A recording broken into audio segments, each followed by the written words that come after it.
要戴老花眼鏡唔出奇啊！我淨係睇電腦先戴眼鏡嘅啫，平時啲眼鏡係平光嘅，因為我隻眼係 20/20。夜晚揸車好清楚睇咯，感謝神嘅恩典。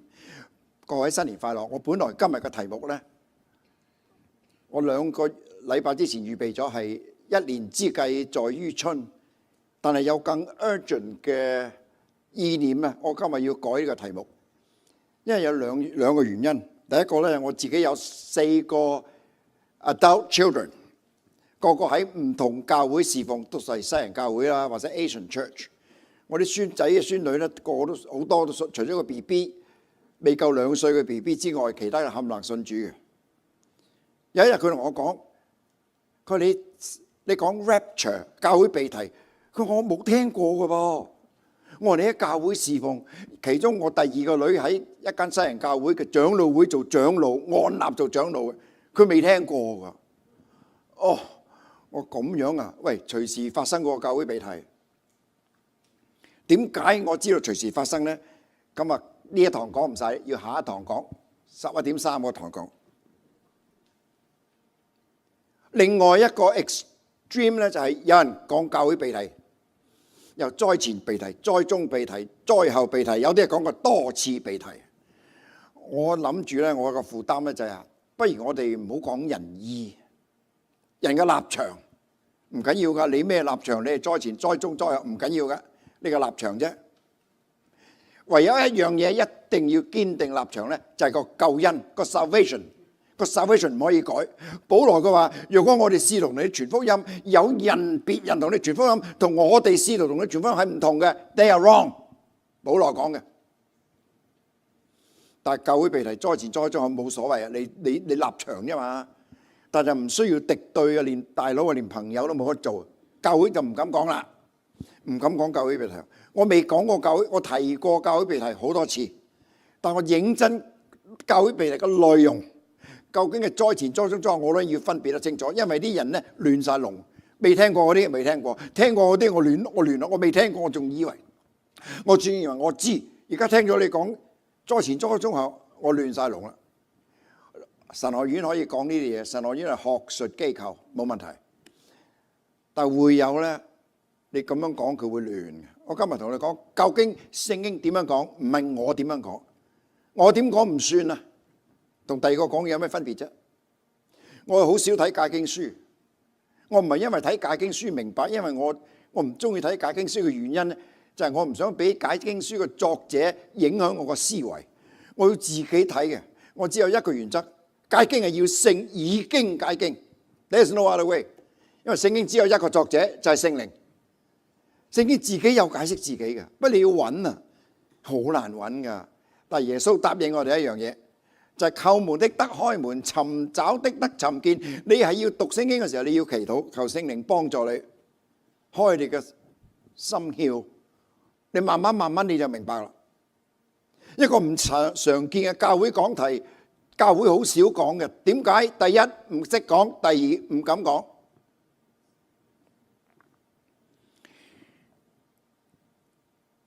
我啲有一個孫女讀中學。有個孫仔讀大學3年級，讀航空工程，佢未聽過。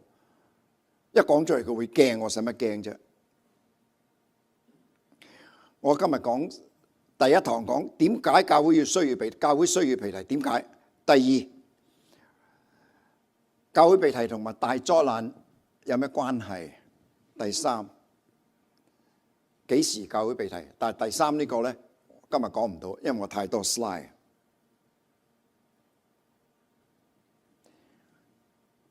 保羅喺佢書信裏邊講，全本嘅聖經神嘅話語裏邊有7個奧秘 mystery。咩叫奧秘呢？我哋大約知道係乜嘢，但係唔可以完全知道。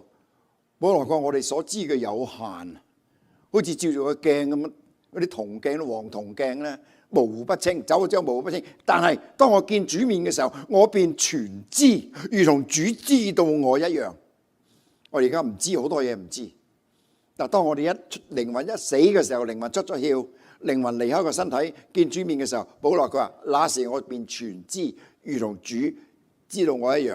舉個例，假如一個唔信主嘅人，佢離開呢個世界，馬上進入靈界，靈魂出咗嚟，佢馬上知道自己錯喺邊度。佢見到主耶穌，見到天使，見到有咁多人啊，有啲人就得救嘅，有啲人唔得救。佢知道，佢真係嗰陣時知，你唔使同佢講，佢知。而家唔知。rapture 呢字係希臘文，你聖經揾唔到 rapture 呢個字嘅意思，即係話用力 taken by force， 用力取去咁解。凡係生命冊上面有名嘅人，即係新約聖徒啦，新約聖徒即係教會啦。教會我唔係淨係講 the church goer， 凡係信主嘅人，喺主耶穌降生之後信主嘅人就係教會一部分。假如猶太人災前信主，佢係屬於教會一部分，因為佢自然會敬拜噶啦。但係若果被提之後猶太人信主咧，佢哋就唔係教會一部分，因為地上冇教會啦。我自己個人嘅立場咧，災前被提但唔算嘅，我點樣諗嘢唔算嘅，係聖經點樣講先係算。我今日同你解釋聖經點樣講。有啲人問，咁教會被提用力將我取去啊？喂，我個 BB 仔3個月大，邊個換片，邊個餵奶啊？咁你又唔使擔心。我曾經喺教會講過嘅題目咧，就係小孩子得唔得救？幾時得救？唔係幾多歲，係佢明白得幾多。如果個細路仔知道 right from wrong or wrong from right 嘅話咧 ，he is liable。若果乜都唔知嘅，1歲大小朋友冇嘢嘅，就係想飲奶嘅啫嘛，唔知咩叫罪，唔知咩叫錯，咩叫啱，嗰啲完全冇問題嘅。另外一啲人問嘅話，教會被提我上個天堂，唔係去天堂啊！教會被提我哋唔係去天堂，係天空咋？幾多尺高空啦？我諗起碼6萬7萬尺高空啩，起碼飛彈到唔到嗰啲地方啦。喂，零下60度喎 ，Celsius 喎，好凍㗎喎，氣壓好低喎，1萬尺高空你唞氣已經開始咧有高山症啊！唞氣攞唔到幾多氧氣，因為氣壓低。咁上到咁高6、7萬尺高空，我哋點？咁你又唔使擔心，因為神將我哋嘅身體改變。我哋現在個身體係臭皮囊啊，係用泥做嘅咋。神佢話出於泥土，仍要歸於泥土。主耶穌喺地上嘅時候，曾經叫3個人復活，一個就拉撒路，一個就拿因城嘅少年，一個寡婦嘅獨生子少年人，一個就係睚魯嘅女兒，管會堂睚魯嘅女兒12歲嘅女兒，淨係叫3個人復活，仲有好多人㗎。哇！若果主耶穌叫嗰啲死冚唪唥翻生，咁咪若果投票咪好多票投佢 ？No， 點解？因為呢個身體復活係冇用㗎。拉撒路復活而家喺邊度？死咗啦，又要死。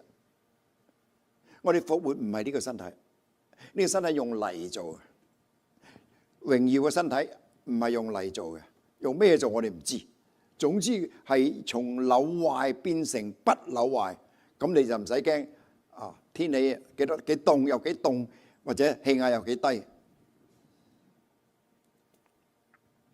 聖經講7大個奧秘，我以前提過，不過今日提一提啦。三位一體係個奧秘嚟㗎，我哋明白咩叫三位一體，但係唔係完全明白。道成肉身係一個奧秘，天國係一個奧秘。點解以色列人心硬唔肯接受耶穌基督做救主、做彌賽亞、做 Messiah， 要釘佢上十字架？呢個係一個奧秘嚟嘅。基督係一個奧秘，基督係一個 Christ 係一個 office， 係一個職位。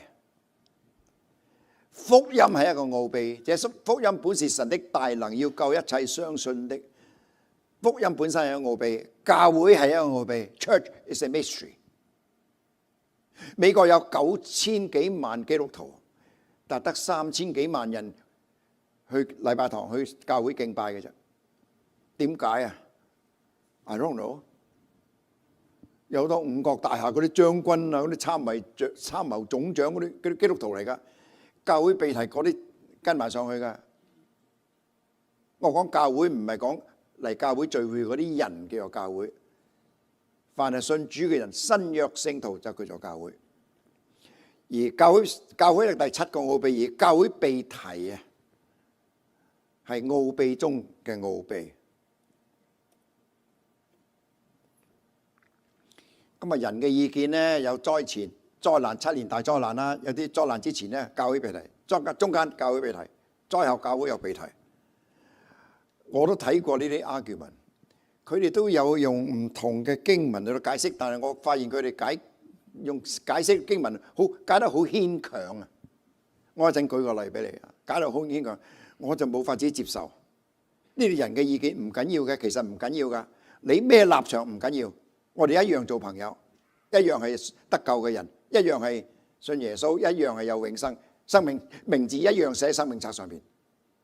不過你唔夠資料啦，睇有啲人就咁樣嘅，好得意嘅。睇下邊個神學家出名啲，佢就跟嗰個。其實佢唔知點解嘅。佢有一個立場，三個立場，其實跟一個。咁啊，名我就唔講啦，唔好意思得罪人係嘛？我就用邏輯去睇啦，我自己有自己嘅思維。聖經點講，我會跟住嚟講。先講教會被提嘅三個立場，由左邊去到右邊。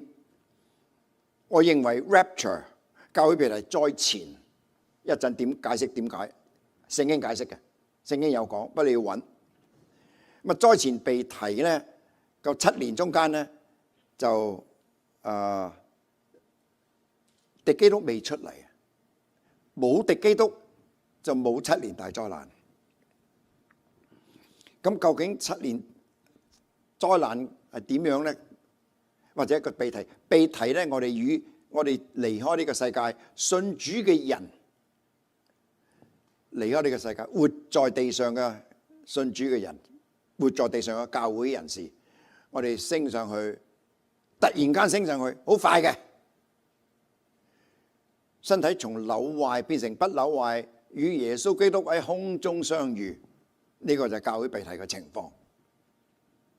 如果災後被提呢，災後耶穌基督帶埋教會聖徒、新約聖徒，即係我哋落翻嚟打敗、攻打以色列嘅列國，黎巴嫩啦、敘利亞啦、伊朗啦、伊拉克啦、土耳其啦、埃及啦、沙地阿拉伯，擊敗佢哋。耶穌基督同我哋落咗嚟，咁你教會被提與主空中相遇，你落咗嚟，你揾上邊揾邊個先？呢個係我自己嘅諗法啫，冇可能災後被提。咁災中被提有冇可能咧？災中被提嘅人咧，佢主要就話7年大災難已經開始咗啦。嗰7年咧唔係 literally 7年，係 symbolic 嚟，係一個抽象式嘅，開始咗噶啦。喂，7年大災難如果開始咗，你由屋企揸車走嚟呢個教會聚會，你分分鐘有生命危險嘅喎，分分鐘敵機都會用槍打死你嘅喎。嗰啲叫災難，呢個世界冇一個地方係安全嘅，嗰個先叫災難。我哋未見過大災難，而家就水災啊，譬如西班牙嘅水災啊，地震啊，加州好多地震，中國有地震，日本又有地震，隨時有地震，佢哋係 local 啫。但係呢個普天下人都受嘅災難，嗰個教會被提，普天下人受災難。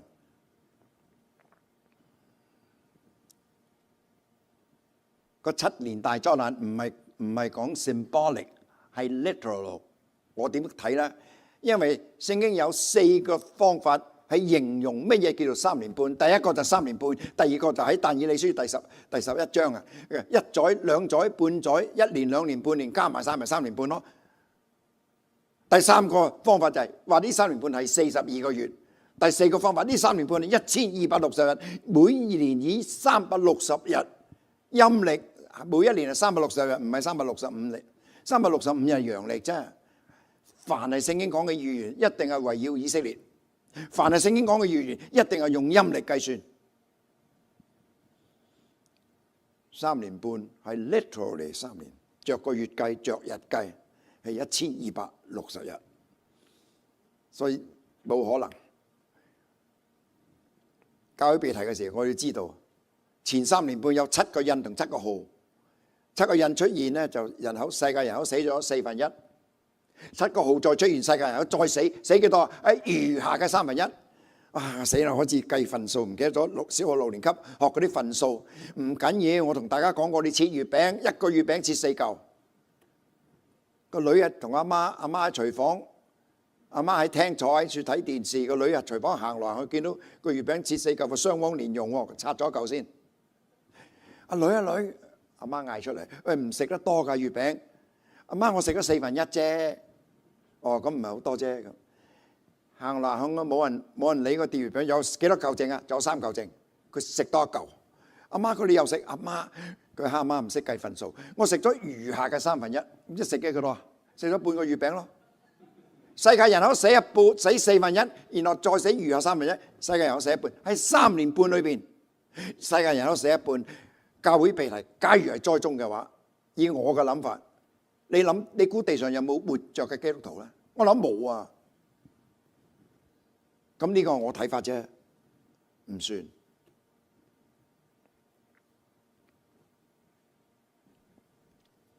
我先講點解要教會一定要被提？點解？第一係為咗新約嘅聖徒唔受7年大災難，嗰啲大災難係非同凡響，以前沒有，以後也沒有。耶穌講嘅，好慘㗎。你冇嗰個印666嗰個印嗰個 QR code 嚟嘅啫嘛，不能作買不能作賣啊！你去飲茶都冇人，你冇錢俾，唔收你張 credit card， 淨係收你嗰個666個 QR code。你冇個 QR code， 睇你嘅手有冇，睇下額頭有冇，冇你 sorry 你走啦，唔可以招呼你。好慘㗎，大災難。為咗新約聖徒唔受災害。第二，為咗但以理書第9章，神應許以色列傳福音，仲有70個禮拜。70個禮拜咧，每個禮拜有7日，即係7×7=490日。每一日舊約時代，每一日代表1年，即係傳福音嘅責任交俾你哋猶太人、以色列人、希伯來人，只有490年。我計過條數。自從由佢哋被擄70年之後，回京所羅巴伯回京，唔係復國啊！以色列到1948年先復國啊！佢翻去重修耶路撒冷城牆，同埋重修聖殿。由嗰一日開始回京，被擄被釋放，一路至到耶穌基督最後個主日。騎驢進京，本來君王騎嗰啲戰馬好高大噶嘛，耶穌騎嗰隻驢仔，啲人跟隨耶穌，啲人服侍佢，但係少撮人啫，多數人唔接受耶穌。佢覺得佢幾個原因啫嘛。第一，佢自己話自己係神嘅兒子；第二，佢成日同罪人坐席；第三，佢安息日都治病。呢3個原因令到佢哋唔信耶穌，認為耶穌唔懂得律法。嗰個 exactly 483年，即係69個7，69乘7就係483。嗰條數有得計㗎，不過我今日冇時間計啦，要15分鐘計條數。咁仲有一個禮拜咧，第70個禮拜係幾時咧？就係7年大災難嘅時候咧，以色列翻轉頭，佢挑起向普世傳福音嘅責任。咁啊，教會要唔喺度咯？如果教會仲留喺處，咁邊個負呢個責任啫？好似你請工人同你掃屋咁，一個工人掃你掃屋，掃得乾唔乾淨，佢負責。我試過揾兩個女士嚟掃屋，一間房冇收。我以為佢執咗房，第二個話我以為你，我以為你應該唔係佢啊。咁即係有得推啦，係咪啊？教會應該唔喺地上。就俾以色列呢個第二個原因，點解教會有被提？我睇但以理書第9章23節，因為講呢啲要有經文先算㗎，冇經文唔算㗎。我自己講咩意思，你唔好聽。嗱，聖經點講你要聽啦，我就唔讀晒出嚟，因為你自己讀啦。你要思想明白這以下的事和異象為你本國之民，即係猶太人啦，和你聖城已經定咗70個禮拜 （70 weeks）， 即係490日。指住罪過除淨罪惡，引進永義啊！知道並高至聖者，即係耶穌基督降生啦。高至聖者係神高立從聖靈懷孕出生嘅耶穌，呢個100% 係人，亦都係100% 係神。耶穌佢話：我雖然從來冇人見過父，唯有在地上嘅人子話仍舊在天上，嗰個見過父神啦。即係耶穌喺地上係100% 人，佢喺地上亦都係100% 神。神就高立咗呢個冇罪嘅100% human 嘅耶穌做基督。基督係一個職分嚟嘅。創立世界之前已經，哥羅西書第1章話：創世之先已經基督裏面揀選了我們。基督呢個字創世以前已經有啦，呢個職分、呢個崗位、呢個 office 一早已經有。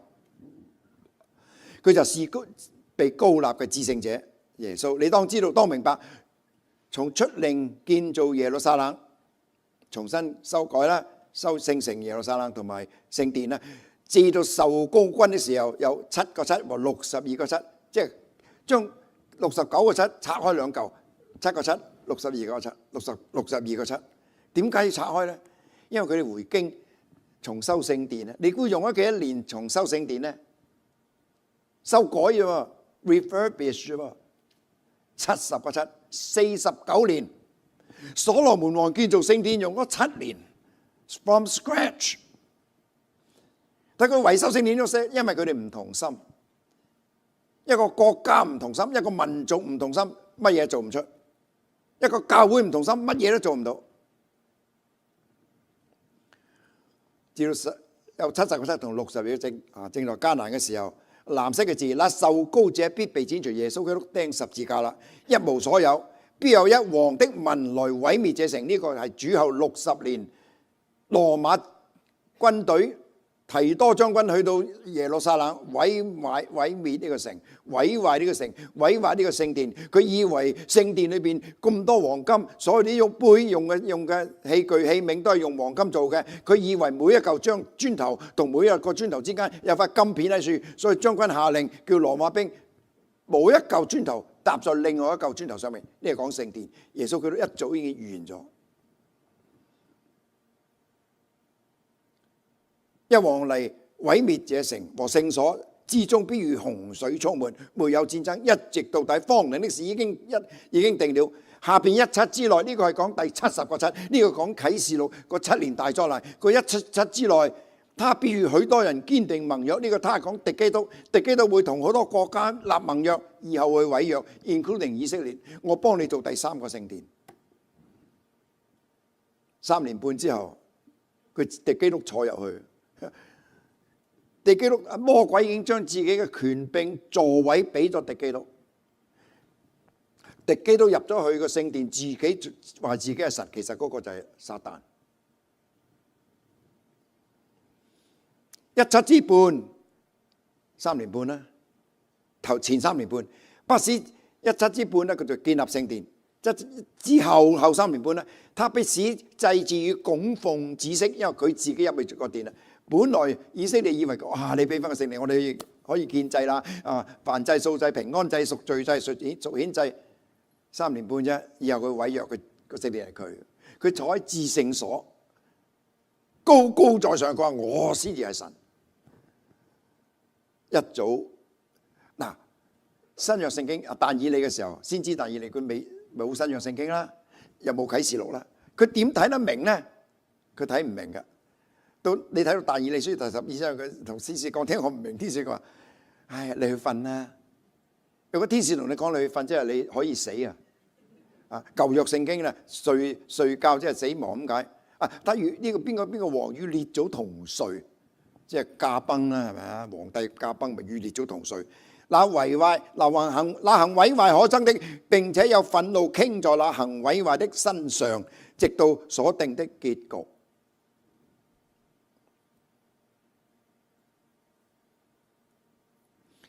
普世傳福音嘅責任交翻俾以色列。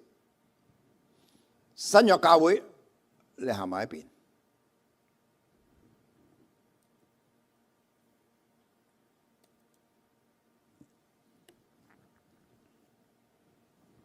The kingdom of God is in the hands of Israel。490年，490日等於490年。由67個七重修聖殿，62個七幾時開始咧？回經重修聖殿、重修耶路撒冷開始。幾時完呢？耶穌基督騎驢進京最後個主日，佢哋唔接受耶穌基督。禮拜4就拉咗佢去大祭司屋企審判佢，禮拜5就釘十字架，中午12點鐘釘十字架，完啦。69個七，我俾你猶太人負起傳福音嘅責任，冇啦，交俾教會。耶穌基督設立做設立個聖餐嘅主餐嘅時候，佢係建立教會。保羅喺哥林多前書第11章，佢話我所教導嘅咧，從耶穌基督所學嘅，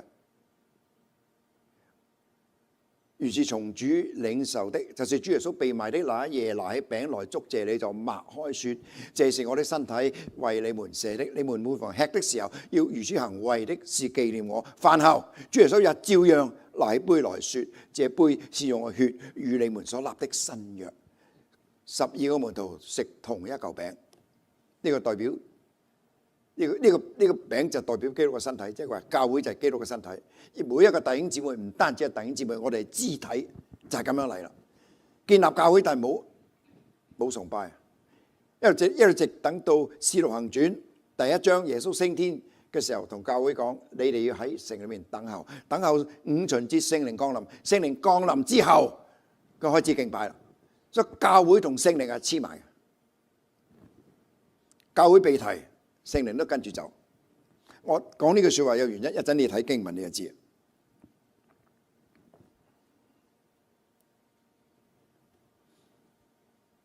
究竟被提係點樣呢？咁我睇帖撒羅尼迦前書第4章14節，我們若信耶穌已經復活了，那已經在耶穌裏睡了的人神也必將他與耶穌嘅同帶來。我們現在照主的話告訴你們一件事：我們這活着還存留到主降臨的活在地上嘅基督徒，當教會被提嘅時候，我哋唔能夠在那已經睡了嘅人之先。意思就係話咧，我哋攞個身體就唔係呢個臭皮囊，唔係用泥做嘅，因為出於泥土仍要歸於泥土，係一個唔係用泥做嘅身體。但係我哋未攞呢個身體之先咧，先等嗰啲已經死咗嘅教會人士，佢哋嘅靈魂喺天堂。耶穌基督就將每一個靈魂，新約教會聖徒嘅靈魂都帶出嚟就俾翻個身體佢，嗰個係榮耀嘅身體。所以得贖呢個叫得贖，救贖係兩步棋嚟噶。第一個得救，我哋現在得救，我哋未得贖。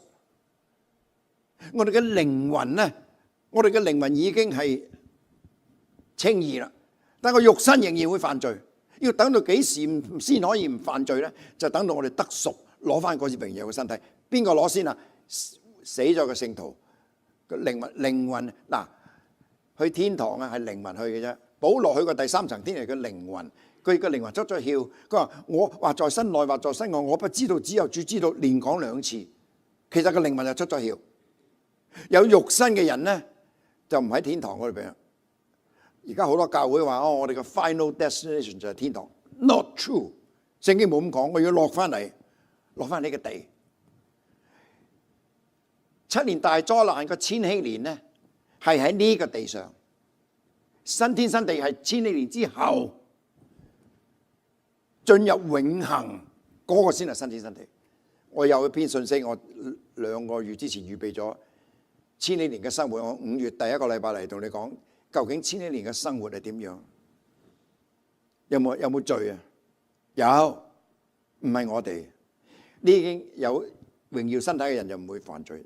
有漏網之魚咧，7年大災難攝咗有千禧年。有冇救恩啊？有救恩，但係有冇人傳福音？冇。我會解釋點解。我哋唔能夠在睡了之人之先，因為主必親自從天降臨。神降臨，有呼叫的聲音和天使長都好嘈啊！有神的號吹響。災中被提嘅人就話：再前個3年半呢，有7個印，有7個號，7個號有7個喇叭，俾7個天使。吹到第7個號嘅時候呢，神就降臨，嗰個叫災中被提。嗰個號嘅喇叭唔係咁解嘅。神降臨好嘈嘅，一個喇叭唔夠嘈。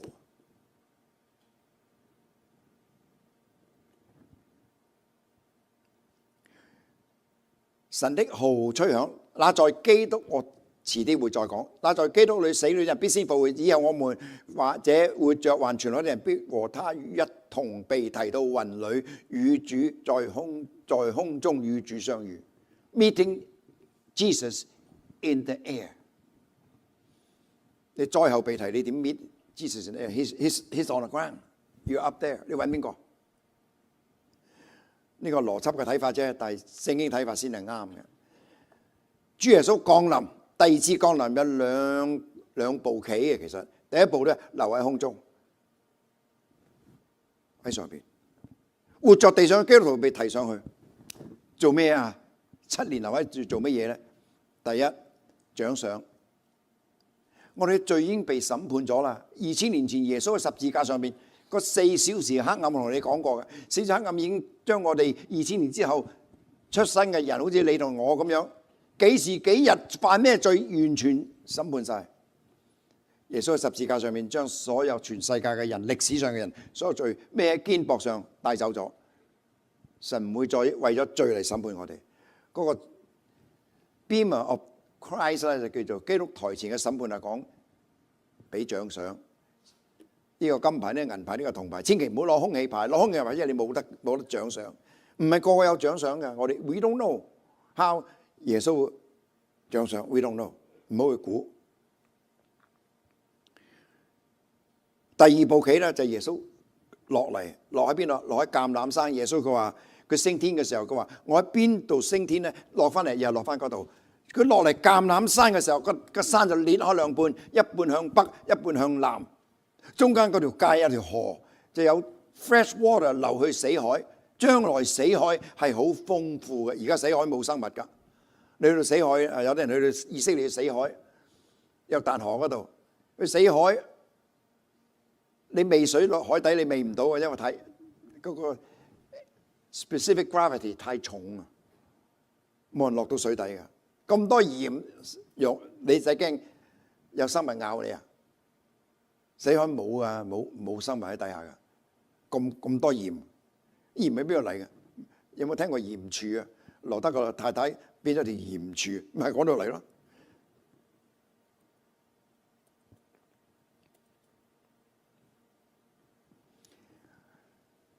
保羅喺哥林多前書第15章第52節，佢就在一霎時、瞬眼之間，號筒末次吹響的時候。呢個號筒末次就唔係個7個天使吹喇叭，7個號嘅天使。末次號筒咧，如果一個天使揸住一個喇叭，佢連吹7次，咁都可以勉強解釋。But that's not what it is。有末次號筒，即係有頭一次號筒咧，起碼一次啦，呢個末次啦，有試過一次號筒。因為號筒要響，死人要復活成為不朽壞的，我們也要改變。嗱，呢個復活係佢哋行先，我哋跟住咧係改變，從朽壞的變成不朽壞的，即係必死的總要變成不死的。嗰陣時我哋得贖啦。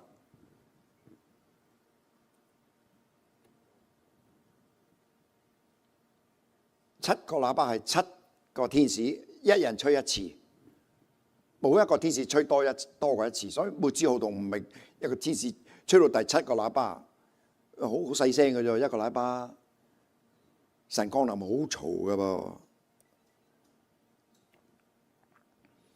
有啲人誤解啦，有啲信仰天主教嘅信仰咧，佢話你基督徒唔可以火葬咁。有人咁問我，佢話我教會個神父咁話嘅，佢有冇講聖經邊度講先？冇啊，冇咪唔算啦。聖經講先算嘅，聖經冇話基督徒唔准火葬。咁嗰啲屍體有啲人被鯊魚食咗，或者撞飛機跌飛機，最近有一兩次跌飛機咁啦。咁啲人一路燒，咁啊點啊？佢哋唔被提啊？我哋唔係用翻呢個肉身，我哋唔係用 earthly element。呢個 earthly element， 我泥土就泥土，出於泥土就要歸於泥土。你再復活都冇用，再死噶嘛？呢個臭皮囊唔能夠臭到永恆。同埋我哋永遠嘅地方唔係天堂，好多西人教會係咁講嘅，一路係咁講。喂，天堂暫時嘅咋？我哋要出翻嚟我內呢個地，呢個地污染咗嘅地，千禧年會喺呢度。然後千禧年之後咧，魔鬼被審判，被丟入地獄之後，所有邪靈被丟入地獄，所有唔信主嘅人都經過白色寶座審判，被丟入地獄。我哋就進入永恆，永恆係冇時間嘅，冇黑暗嘅。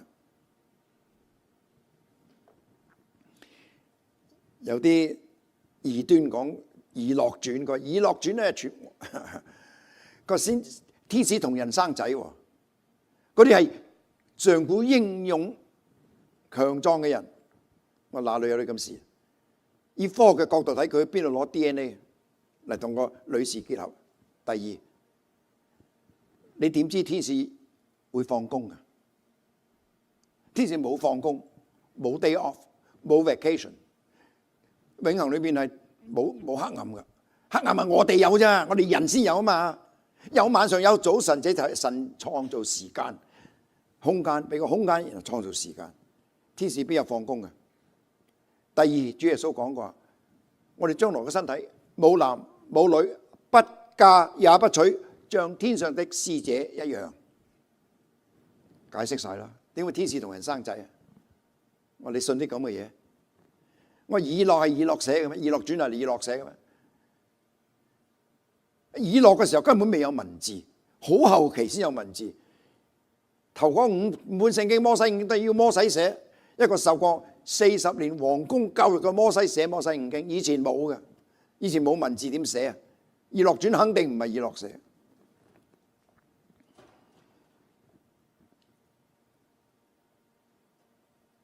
Translation 啊，咩叫 translation 啊？改變。已經死咗嘅聖徒靈魂進入身體，呢個就叫做 resurrection， 復活係靈魂進入身體，冇身體唔算。呢個叫做 resurrection。改變咧係活在個地上嘅身體。突然間個身體從朽壞變成不朽壞，呢個改變。帖撒羅尼迦前書佢話：以後我們這活着還存留的人，必和他們一同被提到雲裏，在空中與相住，這樣我們就要和主永遠同在。約翰一書第3章第2節：親愛的弟兄們，我們在是神的兒女，將來如何還未顯明，但我們知道主若顯現，我們必要像他，因為必見得的真體。第3到哥林多前書15章。末次號筒吹響嘅時候，因號筒要響，死人要復活，成為不朽壞的，我們也要改變。我哋若果你還活在地上嘅話，你唔需要經過死亡，肉身死亡，你經過改變啫，要攞個榮耀嘅身體。嗱，呢句說話啫，緊張啦。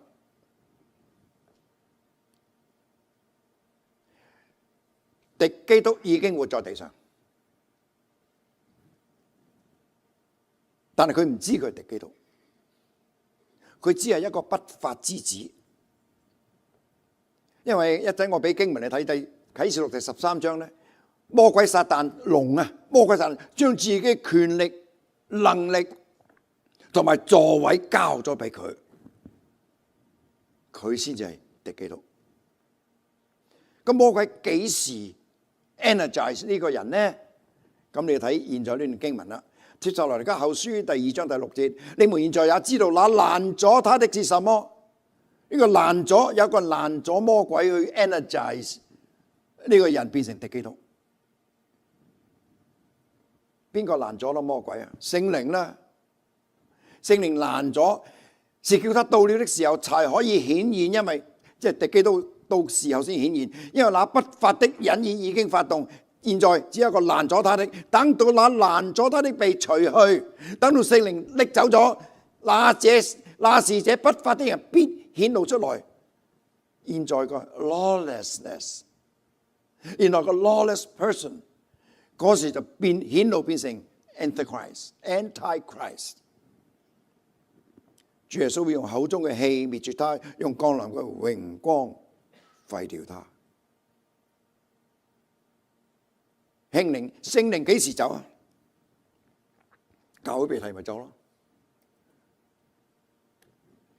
啟示63章頭嗰6節，我見有一個獸從海上上來，有10角7頭，10角上有10個冠冕，7頭上有褻瀆嘅名號。我所見嘅獸形狀像豹，腳像熊，口像獅子的口。因為但以理書所發嘅夢咧，我下一堂先講，第2堂我先講。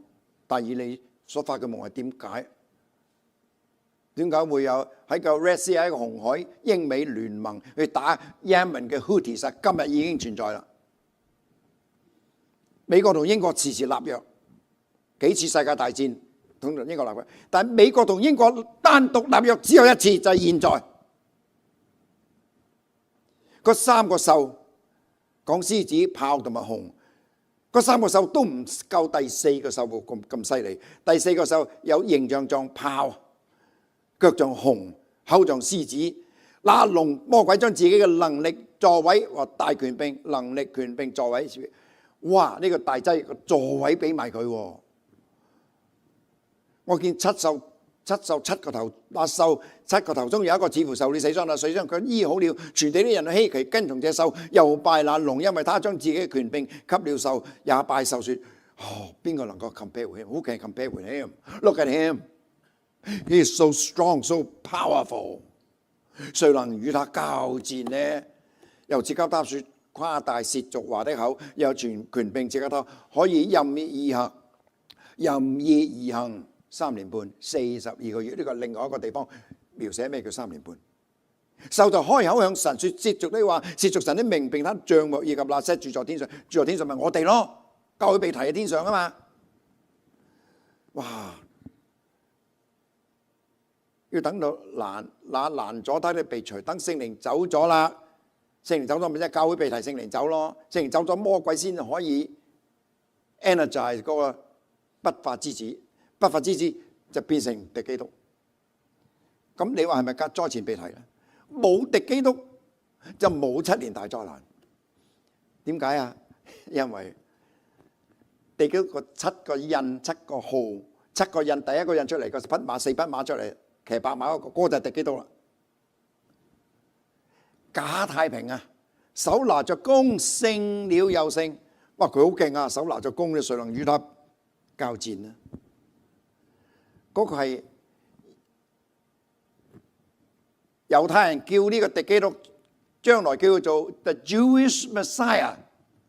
猶太人今日要揾 Messiah， 佢唔肯承認耶穌基督係 Messiah， 佢認為另外一個人叫 Messiah。將來個敵基督佢就係佢嘅 Messiah， 騎白馬出嚟，白馬王子話：若果敵基督出嚟，佢唔會講戰爭啊。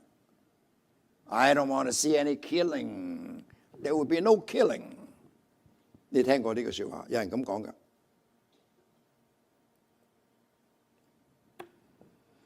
等到有一個攔阻的，直到那攔阻的被除去者，那時這不法的人必顯露出來。呢個 lawlessness become Antichrist。 The sequence of event， 事情要發生嘅次序係 pre-trib， 聖經講嘅。第一 rapture， 教會被提；第二 departure of Holy Spirit； 第三 Satan energized the lawlessness； 第四 the lawlessness known as the Antichrist； 第五7年大災難開始，冇敵基督就冇7年大災難。睇唔同嘅意見咧 ，OK， 唔同立場 ，it's fine。你可以講到天花龍鳳就係你嘅救恩要純正就得啦。我哋因信稱義，一次得救，永遠得救。點解會一次得救，唔會永遠得救？我哋被信咗主嘅人，真係個羊圈嗰度。耶穌嗰度就係羊圈個 I am the door。約翰福音耶穌講我7次嘅講我是講咗7樣嘢，其中一樣就係 I am the door。我守住嗰個羊圈，個羊圈我嘅羊，我守住個羊圈，魔鬼點入得嚟？唔入得嚟嘅。生命冊寫生命名字被記在生命冊上，就唔會被擦去，除非你褻瀆聖靈或者修改聖經。That's only 2 conditions。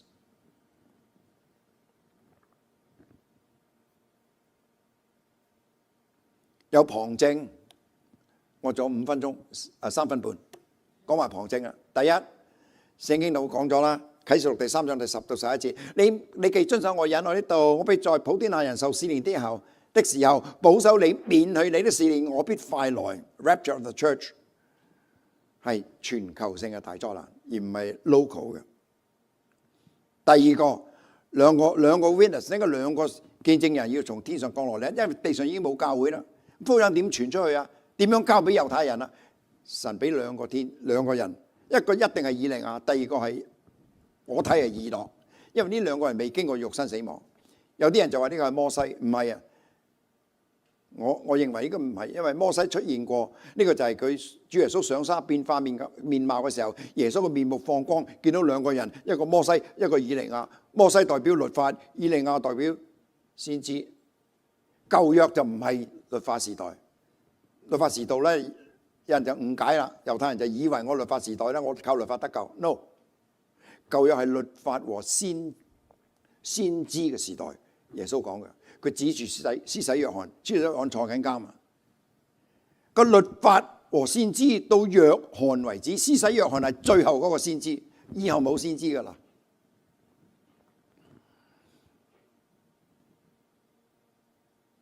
2個見證人落嚟，即係地上已經冇人傳福音。2個見證人落嚟做咩啊？落嚟正係向猶太人傳福音。12個支派，每個支派有12000人，12個支派22乘12等於1。144000，呢144000一同受神嘅印記 ，make sure 敵基督唔會傷害佢哋。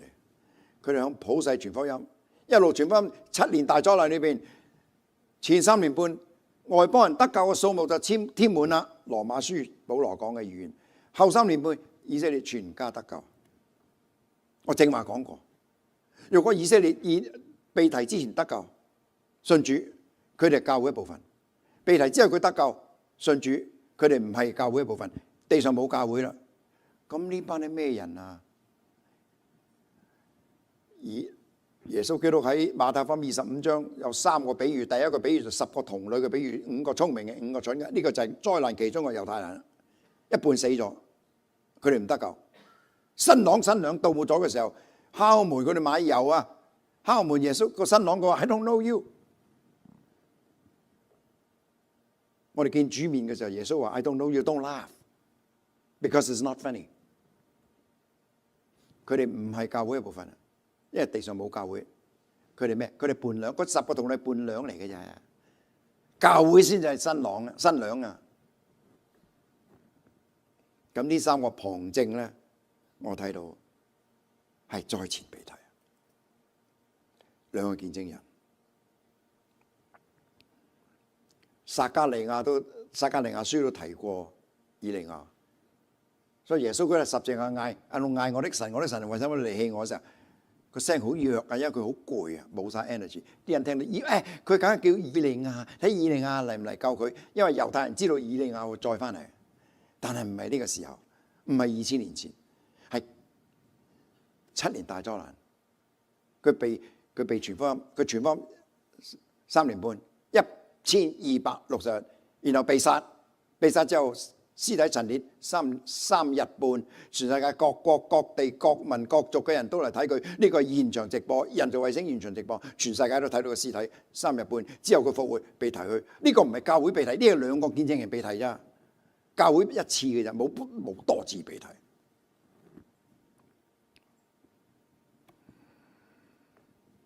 10個童女。嗱，就等佢迎接新郎，其中5個係聰明嘅，5個蠢嘅。到買嘅時候，新郎到啦，那預備好了的，同他進去坐席，門就關了。其他的童女最後也來說：主啊，主啊，給我們開門。他回答說：新郎回答說：我實在告訴你們，I don't know you guys。所以你們要警醒，因為那日子那時辰你們不知道呢個教會被提。We do not know when。我知道好近。Evidence 喺邊度啦？咁要下一堂先講。5月份我會講千禧年裏邊有未信主嘅人，你未聽過，我都未聽過。資料係從聖經嚟嘅，唔係聽人講。咁啊，今日咧講到呢度咧，我就聖靈向眾教會説話，凡有耳的就應聽。多謝各位。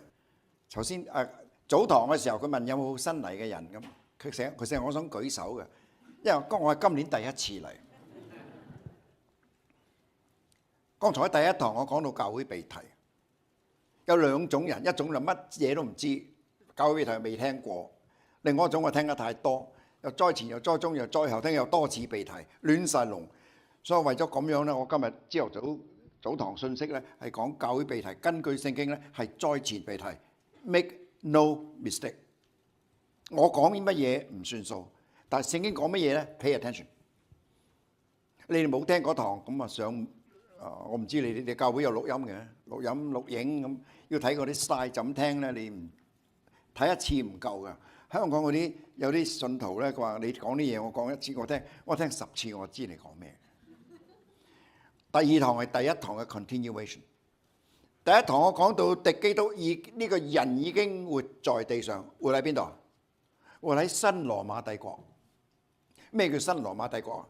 咩叫舊羅馬帝國？舊羅馬帝國就係歐洲。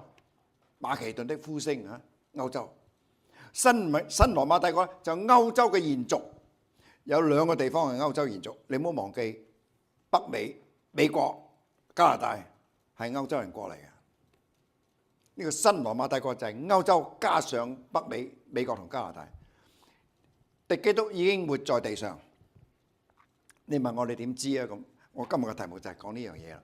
你點知佢就？但係佢唔知，佢唔係叫敵基督嘅。所以我哋聽嗰啲信息之後咧，就唔好立亂去揾人。喂，你係敵基督啊！香港有啲電話666，我見到有個車牌又666，係咪佢係敵基督 ？No， 敵基督係個666係一個 QR code 嚟啫嘛。你冇咗個 QR code，不能作買，不能作賣，你唔使做人啊！你揸張 credit card 去餐館食嘢，去飲茶食晚飯，我唔收啊 ，sorry 啊，所以唔收嘅。你冇個 QR code，我哋收唔到。將來嘅飯堂餐館係用機械人，我將來會同你講 AI。已經香港已經有人訂咗我講啦，3月份啊，我好鬼忙。要講 AI 到咩程度？而家啲人咧已經做一個 AI 係一個人咁樣嘅。咁有啲呢個世界好多 loner， 有好多男士 single man 係 loner。你可唔可以做個robot 係女性嘅？如果皮膚係用用嗰種嘅咩啊？synthetic rubber 係腍嘅，好似人咁樣嘅，插電掣用電池嘅，有體溫嘅。哇！咁啊，將來嘅 AI 點樣咧？我喺街上面見到一個女士啊，啲 loner 見到女士影相，前後 3D 影幅相，然後俾個公司，嗱你做個咁嘅人俾你，做個咁嘅機械人，同佢發生性關係。In the future。最曳嘅罪現在未出，現在地上個活著嘅所謂敵基督，佢唔知佢自己係敵基督。我今日朝頭早講咗，係災前被提，一定。因為你講災中災後被提咧，聖經好多聖經你解釋唔到，好牽強啊！我今日第二章晒，你點知被提在即？呢個就係今日嘅題目。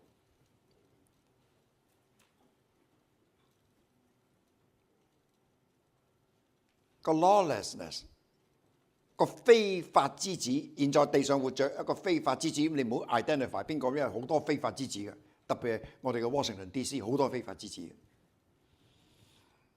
佢會 become antichrist。有咗 antichrist 就有7年大災難。嗰陣時已經地上係冇教會，冇人去傳福音啦。咁點啊？傳福音嘅責任交翻俾以色列，猶太人有機會第70個禮拜，我今朝講咗，我唔再重複。佢普世全福音嘅責任交俾佢，教會你行尾一步 ，step aside。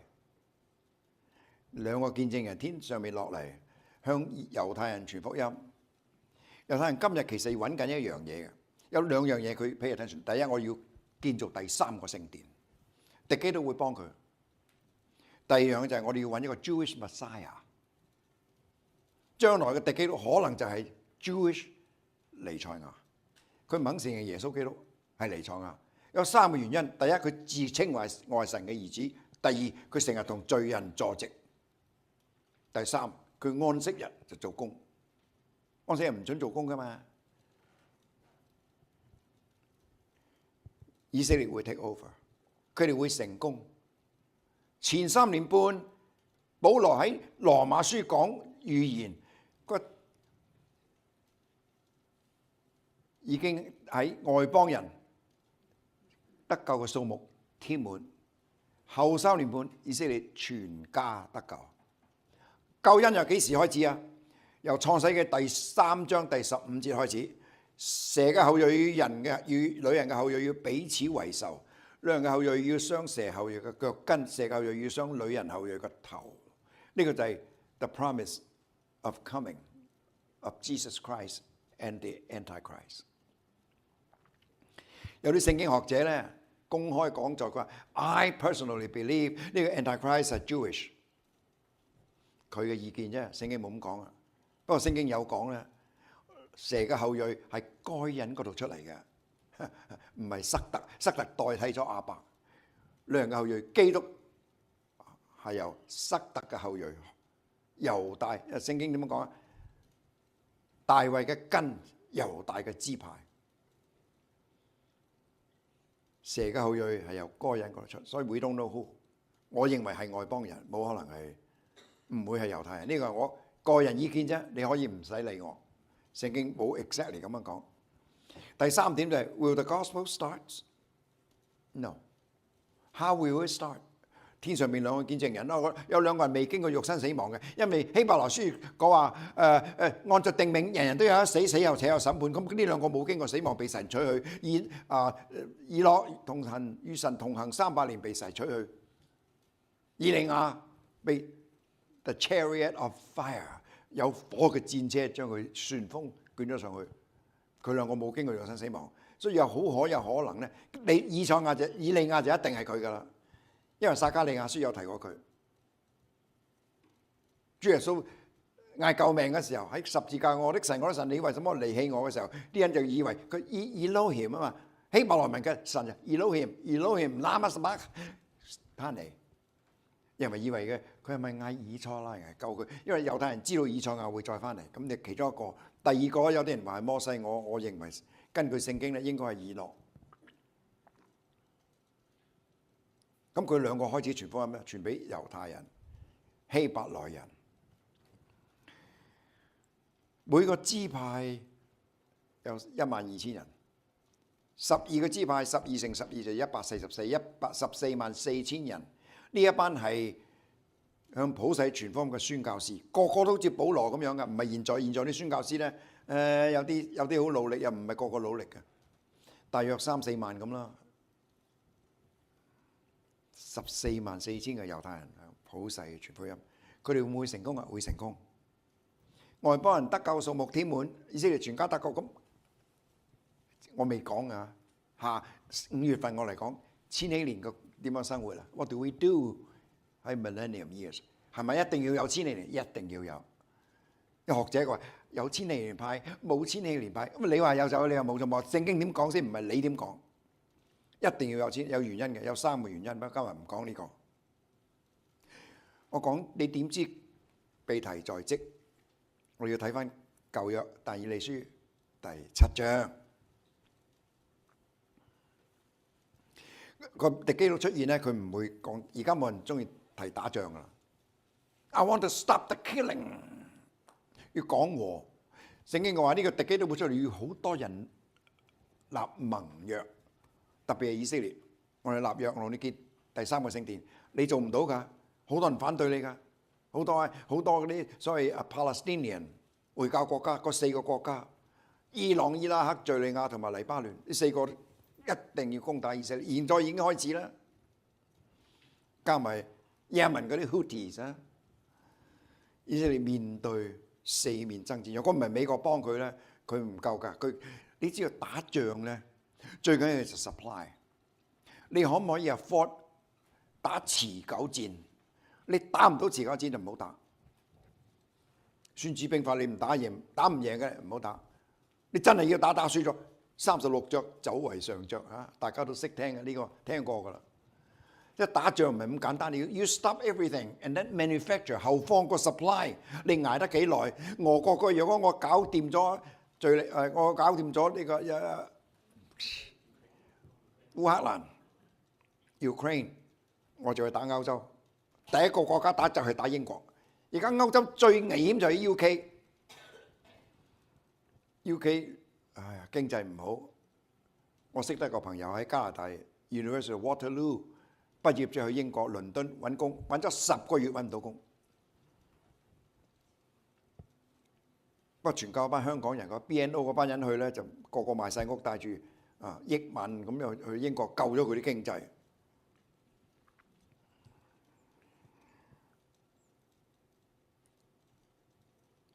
7年大災難，我今朝幅圖俾佢睇過㗎啦，但我唔會詳細講啦。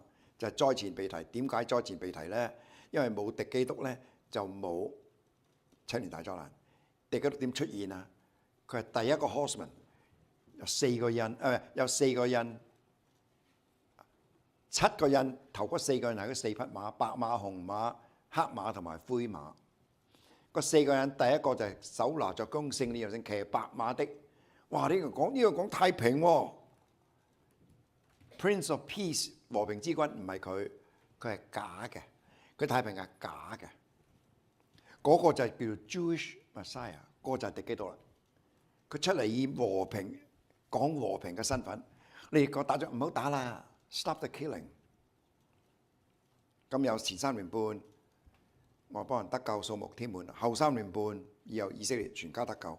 咁耶穌基督同埋我哋教會已經上邊啦，喺上面過7年呢，係基督台前嘅審判、獎賞。你獎好多嘢。有個笑話，聖經冇咁講，我講個笑話俾你聽下。咁聽佢話有一個前任嘅美國總統上去天堂，咁啊天使俾佢睇，哇！我住邊度啊？咁俾佢，哇！好大喎！廳又大，房又大，咁有個牧師同佢一齊入上天堂㗎。咁牧師你住咩啊？哦，牧師住間房好細嘅咋，一張床位，沖涼食飯又係嗰度，嗰個叫 One Main Place。咁佢就問個天使啊，呢個笑話嚟，爛 get 嚟嘅。點解佢係牧師嚟嘅喎？我即係 politician 啫，我好蠱惑㗎，我成日講大話嘅。點解我得救，但係點解我地方咁大？個天使話：你都唔知㗎，先生。好多牧師都係住咁嘅地方啊！你係第一個 politician 上到天堂嘅啫，所以你嘅地方大啲。笑爛 get 嚟啫。有時講個爛 get，特別喺香港，你講得太深，佢吸眼瞓。一講爛 get，佢醒翻。呢個 technique 嚟㗎。First horseman 就 Antichrist， 佢開始咗7年大災難。天上2個見證人落嚟，呢2個見證人一個就係以利亞，另一個應該係以諾，為3年半。咁佢傳福音1260日之後就被殺，屍體陳列3日半，全世界各國各地各方各民各族啲人都去睇佢，唔係全世界人都去到以色列，咁多人去以色列已經陸沉啦。人造衛星現場直播睇佢屍體3日半，然後佢復活之後被提，呢個唔係教會被提，呢個佢2個 individual 被提咋，所以唔係多次被提，好亂啦。多次被提啲人聽到亂晒，所以我今日都冇法子唔講。本來我今日預備講1年之計在於春嘅，因為今次係第一個主日，今年2025年嘅第一個主日崇拜。但我諗住另外個教會被提係 more urgent， 特別係第2堂仲 urgent。你點知教會被提在即？嗱，呢度咧就有12個支派，每個支派有12000人，總共144000人。呢個受神嘅印記，佢哋係最後一批宣教士，佢哋負擔起向普世傳福音嘅責任，成唔成功？成功。外邦人得救數目添滿，以色列全家得救 ，yes。咁進入千禧年，咩人喺千禧年咩？我今日唔講啦。其中一樣嘢咧，有啲災難期，7年大災難有漏網之魚，有啲死剩種㗎，有。嗰啲係咩人？係咪猶太人？唔係，猶太人全部信主啦。係咪外邦人信主？唔係，外邦人信主嘅數目添滿。嗰班係外邦人，但係唔肯信主嘅，喺硬心，連7年大災難裏邊佢都唔肯服神嘅審判。我哋可以話佢嘅心硬到冇得救。咁7年大1000幾年裏邊有冇人傳福音啊？冇啊！你唔好以為我哋接受救恩係有 infinite opportunity， we do not。由創世記3章15節，女人偶用蛇嘅約彼此為仇，一直至到7年大災難結尾，救恩嘅歷史完啦。進入千禧年，有一班人唔信主，佢一路唔信主。佢哋做咩？佢有血肉之軀咯，肉身咯，佢一樣結婚生仔、做工讀書。但係百歲死的仍算孩童，佢哋又會有幾百歲命。現在我哋頂籠120歲啫。根據創世記第6章頭嗰幾節，以後佢以賽亞書第65章講到佢哋以後會幾百歲命，百歲死的仍算孩童。1000年裏邊個個都長命百歲，長命幾百歲。你話嗰度幾多人出世？嗰班咩人啊？嗰班唔信主嘅人。咁第日魔鬼被釋放出嚟，搞最後嘅反叛啊！嗰啲人數攻打耶路撒冷，有千萬萬聲嘅人，嗰啲人喺邊度嚟啊？梗係唔係我哋啦，梗係唔係聖徒啦，就係呢班人。你未聽過咧，我都未聽過。不過我從聖經揾啲資料俾你哋知，我就唔睇解經書，因為我唔想俾解經書嘅作者影響我嘅思維。我有自己一套思維，一套邏輯。我要以經解經，聖經點樣講，唔係你點講，唔係佢點講，唔係某個神學院，因為佢出名，所以佢講嘅嘢咧，我就算啦咁。I don't do that.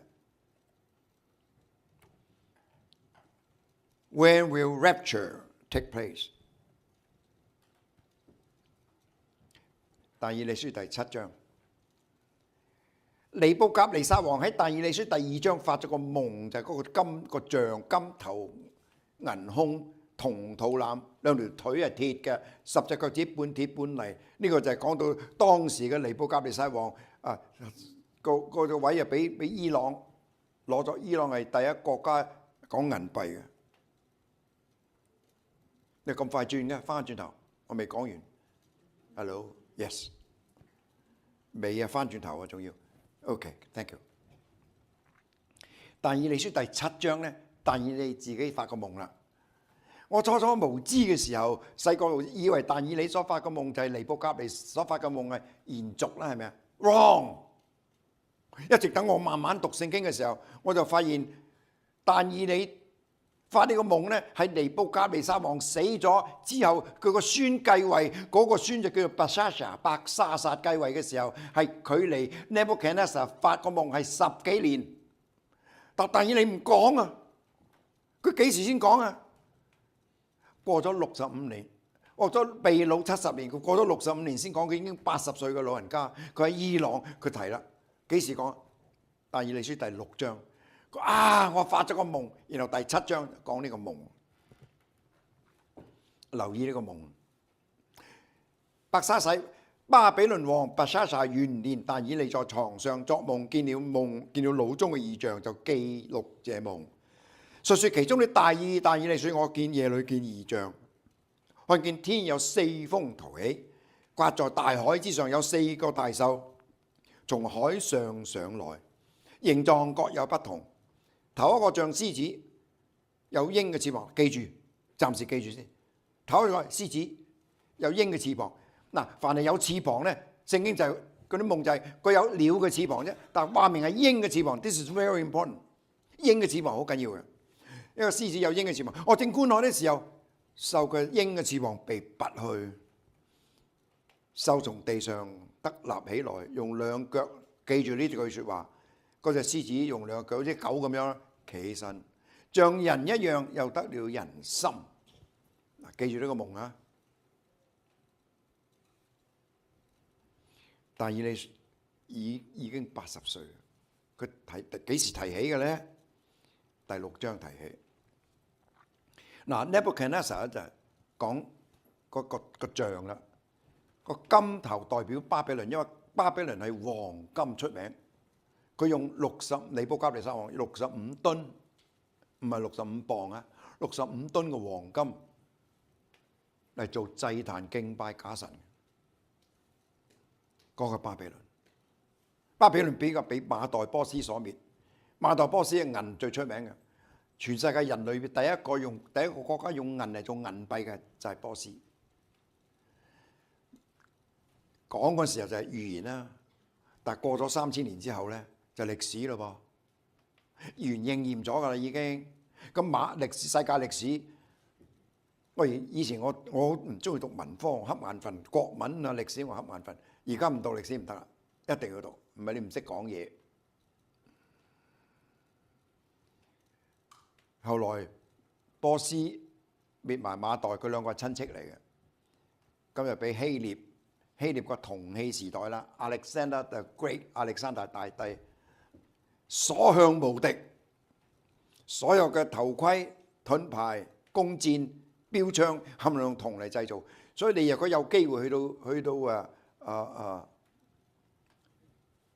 瑞典去旅遊，希臘買嗰啲 souvenir 咧，你買乜嘢唔緊要，最緊要買個嗰啲希臘嘅士兵揸住個盾牌，揸住支槍嘅，係用銅嚟做嘅。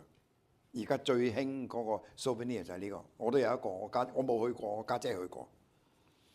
銅器時代，但係亞歷山大大帝征服全世界，當時嘅 universal language 係咩文啊？唔係英文啊，而家英文啊，係希臘文。所以新約聖經用希臘文寫成，保羅會講希臘文嘅。嗰個 universal language 係因為亞歷山大大帝，但亞歷山大大帝到21歲嗰時征服全世界，打到冇得打，佢支軍隊咁勁咧，佢哋悶不樂就飲酒俾隻蚊咬咗，隻蚊係有 malaria 嘅，係有發冷病。發冷病嘅原因就係有血液裏邊有個寄生蟲，嗰種寄生蟲叫做 Plasmodium vivax， 我記得我中學讀過嘅。發冷嗰時冇有藥醫發冷病嘅特效藥就係 quinine， 嗰時未有。亞歷山大大帝就死，21歲就死啦。死咗之後，佢又俾4個將軍瓜分佢國家，但係唔成功，結果俾羅馬帝國所滅。因為羅馬帝國就變咗係鐵器時代。嗱，我哋中國咧嗰個所謂《三國演義》嗰個關二哥啊，關公嗰把刀叫咩名？有名㗎，叫青龍日月刀。青龍日月刀係銅做嘅，好重啊把刀，幾個人先抬得起。但係關雲長揸把刀咧，咁啊真係放關斬六將。銅器時代，後來鐵器時代咧，鐵係硬過銅。咁啊，羅馬兵用鐵嚟做頭盔，嚟做盾牌，嚟做標槍。羅馬帝國就滅咗希臘。但羅馬帝國因為佢道德衰落，所以變咗兩個，一個叫東羅馬，一個西羅馬。西羅馬帝國首先滅亡，東羅馬帝國見到喺邊啊 ？Constantinople， 君士坦丁堡喺土耳其。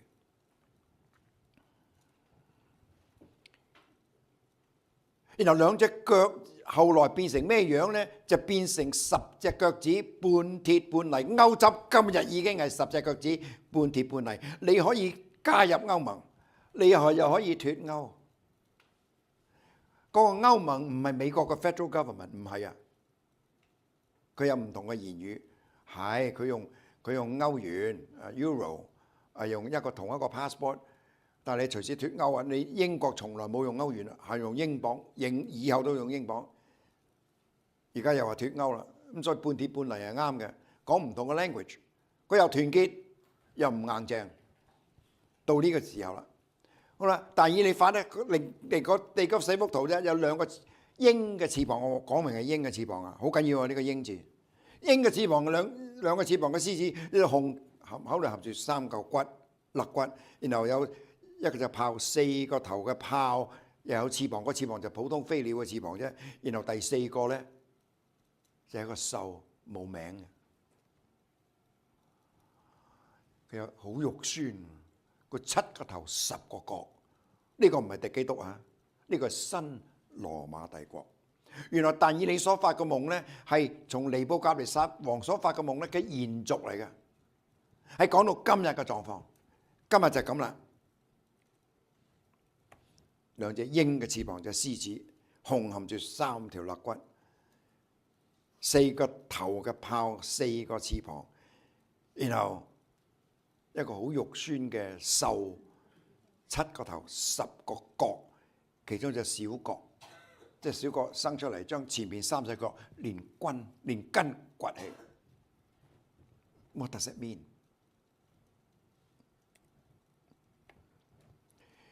我細嗰陣時好中意睇羅賓漢 （Robin Hood）。羅賓漢射箭好叻嗰個咧。嗰陣時英國王叫做邊個啊 ？Richard 啊嘛，理察王啊嘛 ，Richard the Lionheart。因為獅子係百獸之王，英國王咗獅子啊做個 symbolic 啦。就係嗰隻獅子。頭先我哋睇聖經睇個獅子企起身，好似人一樣喎，兩隻後腳企起身喎，睇唔睇到啊？呢個英國國號啦，企起身兩個獅子。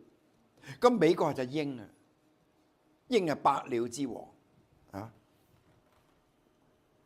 鷹嘅最叻係咩咧？嗰隻眼。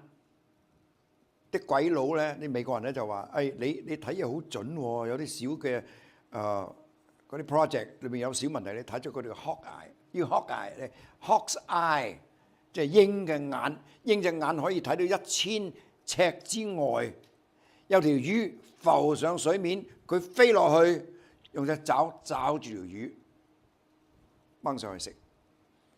見到毒蛇出洞，就鷹飛落去個爪，鷹嘅最叻咧，隻眼個爪。同個嘴，達爾文去到南美一海島，佢話有啲冇人煙嘅地方，咁佢又講進化論啦，又講啲雀仔嘅翅膀，你睇個翅膀個樣，你知佢食乜嘢。如果冇嘢食咧，就會死。我使乜你講嘅？冇嘢食，人你冇嘢食，你夠死咯。